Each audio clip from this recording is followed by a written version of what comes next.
રોજ શાકમાં બનાવશો? આ જ પ્રશ્ન થાય છે ને તમને પણ? તો આજે એવું હતું, ઘરમાં કોઈ શાક નહોતું અને કંઈક બધાને ટેસ્ટી ખાવું હતું. અને મને એવું હતું કે જલ્દી બની જાય અને સરસ બને, તો એના માટે હું શું બનાવું? તો બસ મારી પાસે હતા 2 કેપ્સિકમ, તો એનું મેં એકદમ નવા જ પ્રકારનું શાક બનાવી દીધું, જે બધાએ આંગળા ચાટી ચાટીને ખાધું. એટલું બધું બધાને બહુ જ ભાવ્યું એમ. તો કેપ્સિકમને આ રીતે પ્રોપર ધોઈ લેવાના અને કટ કરી વચ્ચેથી બીનો ભાગ હોય એ કાઢી દેવાનો. અને આ રીતે તમે મતલબ કોઈ પણ શેપમાં કટ કરી શકો છો, પણ હું આને થોડું આ રીતનું કટ કરું છું. થોડાક આ રીતે ડાયમંડ શેપ થાય ને એ પ્રમાણે, તો સ્ક્વેર શેપમાં પણ કટ કરી શકો. તો આજની રેસીપી છે એકદમ ઇઝી છે અને નવી છે, એટલે બધાને ભાવશે જ. તો એકવાર આ રેસીપી જરૂરથી ટ્રાય કરજો. તો 2 કેપ્સિકમ સામે મેં મોટું ટમેટું લીધેલું છે. તો ટમેટાને પણ પ્રોપર ધોઈ લીધેલું છે અને ઉપરથી કટ કરી વચ્ચેનો જે બીવાળો ભાગ છે ને એને કાઢી લેવાનો રહેશે. એ તમે દાળ શાકમાં યુઝ કરી શકો. તો આ રીતે વચ્ચેનો ભાગ મેં કાઢી દીધેલો છે અને એને પણ સેમ આપણે જે રીતે કેપ્સિકમ કટ કર્યા ને એ રીતે મોટા મોટા કટ કરી દઈશું ડાયમંડ શેપમાં. શેપ તમે કોઈ પણ આપી દેજો. અને અહીંયા કેપ્સિકમ સાથે ટમેટું નાખશો ને તો એનો ટેસ્ટ વધારે સરસ આવતો હોય છે, એટલે એડ કરજો. હવે અહીંયા આપણે એક વાસણમાં પહેલાં તો અડધો કપ જેટલું મોળું દહીં લીધેલું છે. તો અહીંયા થોડું મીડિયમ દહીં હોય ખટાશવાળું તો પણ ચાલે, પણ બહુ ખટાશવાળું ના લેતા. તો અહીંયા મેં મોળું દહીં લીધેલું છે. હવે ટેસ્ટ પ્રમાણે એના અંદર મીઠું એડ કરી દઈએ. તો આમાં જે મેં વસ્તુ યુઝ કરેલી છે ને એ બધી ઘરમાં જ પડેલી હોય એવી જ લીધેલી છે. એની સાથે 1 ચમચી જેટલું મેં લાલ મરચું, તો અહીંયા મેં કાશ્મીરી લાલ મરચુંનો યુઝ કર્યો છે.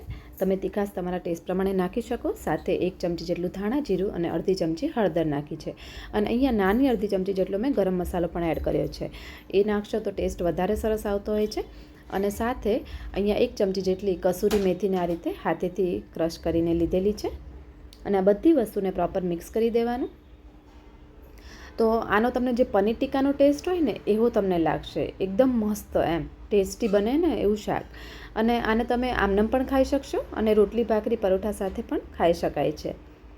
તો મતલબ કોઈ વસ્તુની તમને જરૂર નહીં પડે અને બધાને ભાવશે, કારણ કે નવું શાક છે એટલે બધા ખાશે અને ટેસ્ટ થોડો તમને પંજાબીને ટચ તો એવો છે.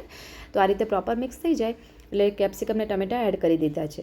જો તમારી પાસે અહીંયા પનીર હોય તો તમે પનીરના ક્યુબ પણ આમાં નાખી શકો છો. તો આ રીતે એકદમ કોટિંગ થાય ને એ રીતે પ્રોપર કોટ કરવાનું છે. જો પ્રોપર મિક્સ કરી દેવાનું અને થોડી વાર માટે આને રહેવા દેવાનું છે. ત્યાં સુધી એક મસાલો પ્રિપેર કરવાનો છે. તો એના માટે 2 ચમચી જેટલા સિંગદાણા. તો તમને એવું થતું હશે વેસ્ટર્ન સાથે તમે થોડો દેશી ટચ, હા આપણે મિક્સ ટચ લાવ્યા છીએ. અને ખરેખર તમે જોજો, એકવાર આ ટ્રાય કરશો ને તો તમે આના ફેન બની જશો. એટલું બધું ટેસ્ટી શાક બનવાનું છે. સાથે 1 ચમચી જેટલું સફેદ તલ, અડધી ચમચી લીલા ધાણા એટલે કે આખા ધાણા અને અડધી ચમચી જીરું નાખવાનું છે. સાથે 4-5 લીમડાના પાન પણ નાખેલા છે અને એને પ્રોપર મિક્સ કરી દેવાનું. હવે એની સાથે 2 ચમચી જેટલું અહીંયા મેં ટોપરાનું છીણ લીધેલું છે. તમે આખું ટોપરું હોય તો એને તમે ઝીણા ઝીણા કટ કરીને પણ નાખી શકો છો, પણ મારી પાસે છીણ પડેલું હતું તો મેં એ યુઝ કર્યું છે. તો 2 ચમચી જેટલું છીણ લીધું છે અને પ્રોપર એને એકદમ આમ શેકાઈ જાય ને એવું કરી દેવાનું અને ઠંડુ થવા સાઈડમાં રાખીએ. હવે એ જ વાસણની અંદર એટલે કે જે પેનમાં યુઝ કર્યો તો એમાં જ આપણે 2 ચમચી જેટલું તેલ લીધેલું છે. હવે તેલમાં આ બધા જ મસાલા આપણે જે એડ કરીને રાખ્યા છે ને, એટલે કે આ મિશ્રણ આખું એને એડ કરી દેવાનું તેલની અંદર અને પ્રોપર મિક્સ કરી દેવાનું. તો આને એકદમ ધીરા ગેસ પર કરજો, નહીં તો નીચે થોડું દાજી જશે. તો આ રીતે એને ધીરા ગેસ પર એને થવા દેવાનું છે. તો એકદમ, અને જો ફાસ્ટ ગેસ પર થશે ને તો આ દહીં ફાટી જશે, એટલે દહીં અંદર એડ કર્યું છે એટલા માટે થોડો ધીરો ગેસ રાખજો. તો ધીરા ગેસ પર એને ચડવા દઈશું. હવે આને 1 મિનિટ માટે આ રીતે ખુલ્લું રાખવાનું છે અને સાતળવાનું છે. એમ એકદમ સતળાઈ જાય, થોડું તમને એવું લાગે છે સતળાઈ ગયું એટલે તો 1 મિનિટ થાય ને પછી એમાં 2 થી 3 ચમચી જેટલું પાણી નાખીશું, અથવા તો થોડું તમારે જો વધારે ગ્રેવીવાળું જોતું હોય તો એ પ્રમાણે પાણી એડ કરજો. અને તમને વચ્ચે એવું લાગે કે ઓછું થઈ ગયું છે, ગ્રેવી એકદમ ઘટ્ટ થઈ ગઈ છે, તો થોડું પાણી નાખવું હોય તો પછી પણ એડ કરી શકો છો. પણ આ રીતે પાણી નાખી અને થોડી વાર માટે થવા દેવાના છે. હા, ઢાંકીને એમ, અને ઓવરકુક નથી કરવાના. અને આપણે આ રીતે ઢાંક્યું છે એટલે વરાળમાં સરસ ચડી જશે. હવે આપણે જે મસાલો કર્યો છે આ બધો એકદમ ઠંડો થઈ ગયો છે, તો એને મિક્સર જારમાં લઈ અને ક્રશ કરી લઈએ.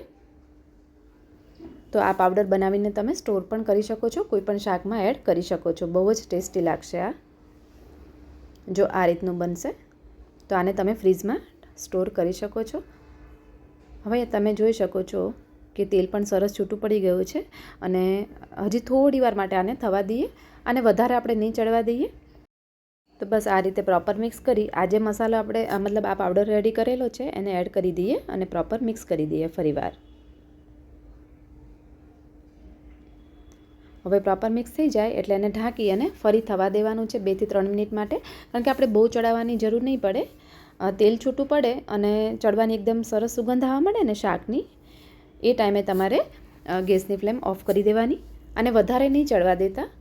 તો પણ આપણે બધા મસાલાને મતલબ શેકેલા જ છે એટલા માટે જલ્દી ચડી જશે. અને અહીંયા નાની અડધી ચમચી જેટલી ખાંડ નાખી છે મેં, જે ખટાશને બેલેન્સ કરશે અને ટેસ્ટ એકદમ સરસ આપશે. જો તમે સ્કીપ કરવા માગતા હોય તો કરી શકો છો. અને આને મિક્સ કરી ફરી રહેવા દઈએ. તો આ રીતે થોડી વાર રહેશે ને ખુલ્લું તો પણ સરસ તેલ છૂટું પડવા લાગ્યું છે અને ગ્રેવી એકદમ ઘટ્ટ થઈ ગઈ છે અને આપણું શાક બનીને રેડી થઈ ગયું છે. તો ઉપરથી કોથમીર નાખી ગરમ ગરમ સર્વ કરીએ. જો આજનો વિડીયો અને મારી મહેનત થોડી પણ તમને ગમી હોય તો વિડીયોને લાઇક કરી દેજો, શેર કરી દેજો અને ચેનલને સબસ્ક્રાઈબ જરૂરથી કરી દેજો. તો જો આજનો મારો આ નવું શાક તમને ગમ્યું હોય તો કમેન્ટમાં જરૂરથી મને કહેજો, તો મને પણ ઉત્સાહ રહેશે નવું બનાવવાનો. તો ચલો ફરી મળીએ એક નવી રેસીપી સાથે. Thank you.